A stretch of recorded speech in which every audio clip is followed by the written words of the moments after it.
L'Épître aux Éphésiens est le plus grand document jamais écrit. C'est l'exposé complet et le plus vaste que le Nouveau Testament contient à propos de la signification de la religion chrétienne, fusionnant comme nulle part ailleurs ses aspects évangéliques, spirituels, moraux et universels. C'est la communication la plus sublime jamais faite aux hommes, qui fut transmise à partir d'une prison romaine par quelqu'un qui, selon sa propre estimation, était le moindre de tous les saints. Cette épître aux Éphésiens est l'une des plus nobles du Nouveau Testament, une épître divine qui rayonne par la flamme de l'amour chrétien et la splendeur de la lumière sainte, et d'où coulent des fontaines d'eau vive. L'œuvre la plus céleste de quelqu'un dont l'imagination même est meublée de choses qui sont dans les cieux. Dans cette épître, qui est la composition de l'homme la plus divine, se trouve toute doctrine du christianisme. D'abord, cette doctrine particulière au christianisme, c'est clairement l'épître de l'Ascension. Par elle, nous nous élevons comme sur des ailes de l'inspiration sur les hauteurs les plus divines. Mot après mot et pensée après pensée, ici, les lieux célestes, là, toute bénédiction spirituelle, puis les richesses, puis la gloire, puis le mystère, puis la plénitude, puis la lumière, puis l'amour. Tout semble, pour ainsi dire, laisser derrière soi une traînée lumineuse dans ce ciel profond et rayonnant. C'est l'expression la plus avancée, la plus sublime, la plus profonde, la plus définitive de l'évangile de Paul.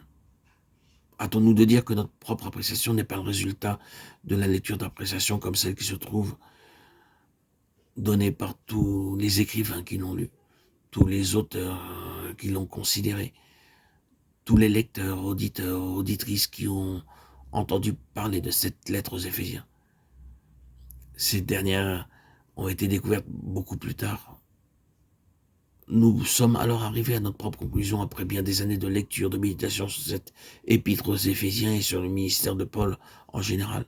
Et nous sommes tellement heureux d'avoir notre jugement confirmé ou entériné par des hommes qui ont eu une connaissance tellement plus grande que la nôtre et qui ont eux-mêmes vu le sublime qui se trouve derrière cette épître aux Éphésiens.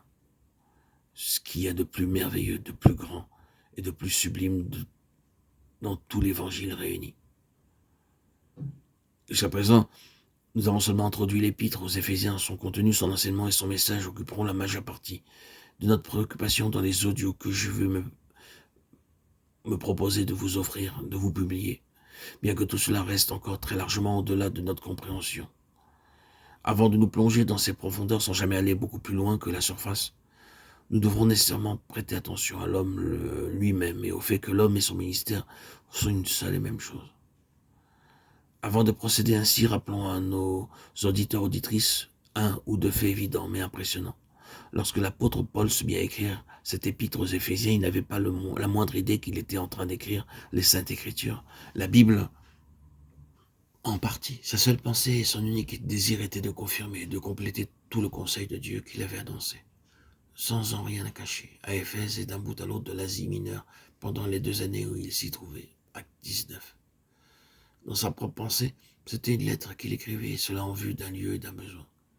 Il ne lui est jamais venu à l'esprit que ce qu'il écrivait serait lu par un nombre toujours croissant de personnes à travers près de 20 siècles, que cela irait dans un monde dont il ne connaissait rien de la dimension, que des gens de toute race sous le ciel auraient cette lettre traduite dans leur propre langue ou dialecte, qu'elle diviserait la chrétienté dans le monde entier selon les plus grandes écoles de théologie et d'interprétation qui s'opposent, que le peuple de Dieu de tout temps et sous tout régime se nourrirait d'elle avec avidité, que les librairies de tout pays auraient leur rayon infléchi de façon croissante par les exposés, les commentaires, les sermons sur cette lettre aux Éphésiens, et que finalement, des appréciations comme celles que nous avons citées seraient assignées à ce document de correspondance personnelle. Non seulement il n'aurait jamais pu imaginer ceci possible, mais aurait été frappé d'étonnement s'il avait pu prévoir cela.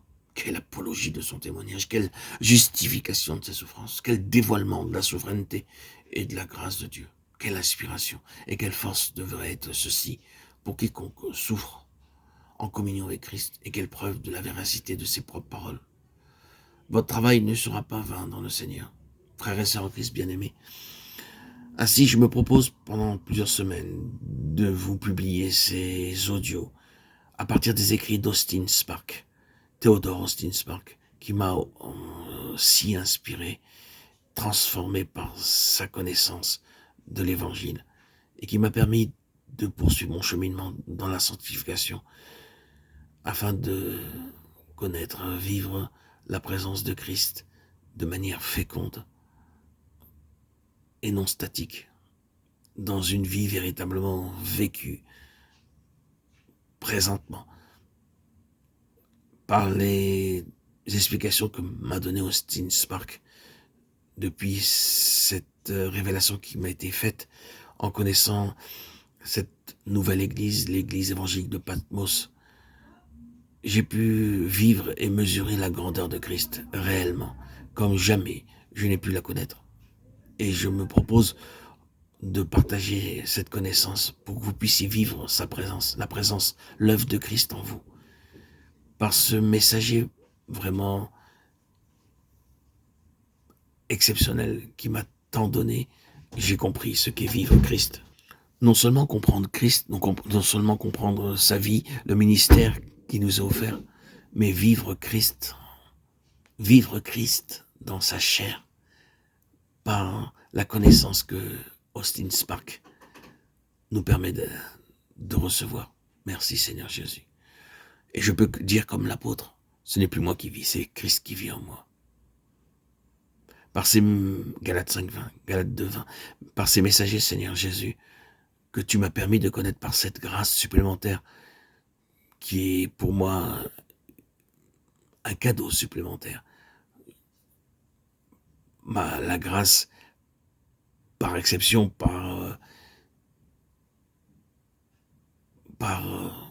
je dirais, au-dessus de tout, c'est bien sûr le baptême.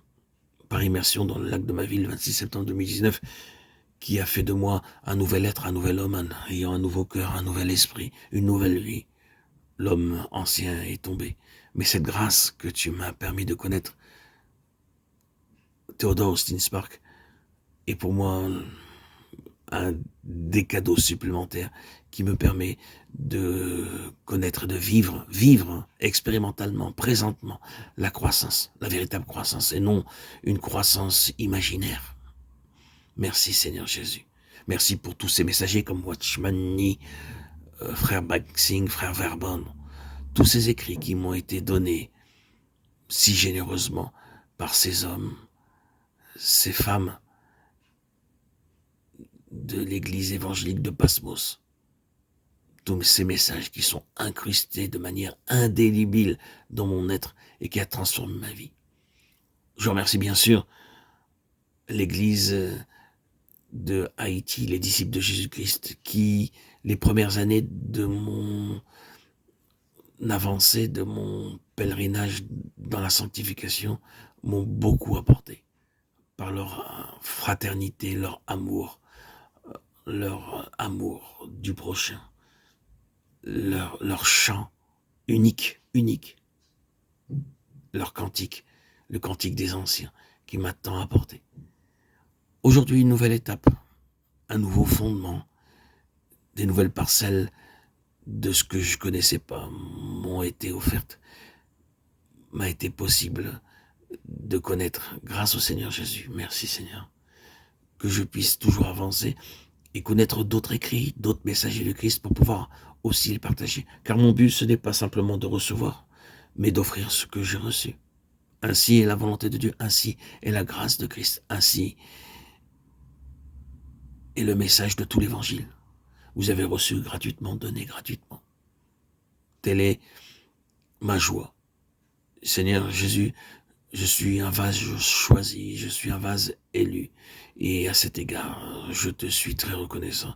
Et je me dois de transmettre, témoigner de cette grâce sublime qui est de te connaître et de vivre en ta présence. Amen. Gloire à Dieu au plus haut des cieux. Et paix sur la terre aux hommes qu'il aime. À toi, Seigneur, tout honneur, toute gloire pour les siècles des siècles. Alléluia. Amen.